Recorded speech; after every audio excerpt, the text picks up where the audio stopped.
ಆತ್ಮೀಯ H16 news ಅರ್ಥಾತ್ ಸೀತಾರಾಮಗೆ ಸ್ವಾಗತ. ನಾನು ನಿಮ್ಮವ MI ಅಥವಾ ಮಲ್ಲಪ್ಪ ಜೋದವರ. ಆತ್ಮೀಯರೇ, ಉತ್ತರ ಕರ್ನಾಟಕ ಸಪ್ರೇಟ್ ಆಗಬೇಕು, ಬೇರೆ ಆಗಬೇಕು ಅಂತ ಕೂಗ ಕಾಗಿ ಅವ್ರ ಜೊತೆಗೆ ಇನ್ನೂ ಅನೇಕರು ತಮ್ಮ ಧ್ವನಿನ ಗೂಡಿಸ್ತಾ ಇದ್ದಾರೆ. ಅದರಲ್ಲೂ BR ಪಾಟೀಲ್ ಬಹಳ ಉತ್ತರ ಕರ್ನಾಟಕದ ಪ್ರಸಿದ್ಧ ಮತ್ತು ಅಷ್ಟದಿಷ್ಟ ನಾಯಕ.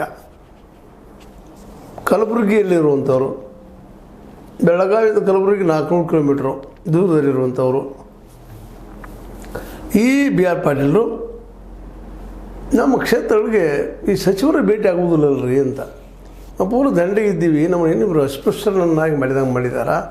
ಯಾವ ಅಭಿವೃದ್ಧಿ ಆಗ್ತಾಯಿಲ್ಲ, ಡೆವಲಪ್ಮೆಂಟ್ಗಳಿಲ್ಲ, ತಲಾ ಆದಾಯ ಕಡಿಮೆ ಆಗ್ತಾಯಿದೆ. ಏನಿದರ ಅರ್ಥ? ನಾವು ಈ ರಾಜ್ಯದ ಜನ ಅಲ್ವೇನು ಅನ್ನುವಂಥ ಪ್ರಶ್ನೆಯನ್ನು ಮಾಡ್ತಾಯಿದ್ದಾರೆ. ಅದಕ್ಕೆ ಇವ್ರು ಮಾತಾಡೋದು ನೋಡಿದಾಗ, ಇವ್ರು ಮಾತಿನ ದಾಟಿ ನೋಡಿದಾಗ ನಾವು ಯಾಕಪ್ಪ ಸಪ್ರೇಟ್ ಆಗಬಾರ್ದು, ನಿಮ್ಮ ಜೊತೆಗೆ ಹೇಗಿರಬೇಕು ಅನ್ನುವಂಥ ಮಾತು. ಇಂಥ ಮಾತನ್ನು ನಾವು ಖರ್ಗೆ ಅವ್ರ ಧ್ವನಿಯಲ್ಲಿ ಕೇಳ್ತಾ ಇದ್ದೀವಿ. ರಾಜು ಕಾಗೆ ಅವ್ರು ಮಾತಾಡಿದ್ರು, ಇದು ಉಮೇಶ್ ಕತ್ತಿಯವರು ಆ ಧ್ವನಿಯನ್ನು ಜೋರು ಮಾಡಿದ್ರು. ಈಗ ಅಶೋಕ್ ಪೂಜಾರಿ ಅಂಥವ್ರು, ಗಡಾದ್ ಅಂಥವ್ರು ಇನ್ನೂ ಜೋರು ಮಾಡ್ತಾ ಇದ್ದಾರೆ. ಇವತ್ತು ಸಣ್ಣ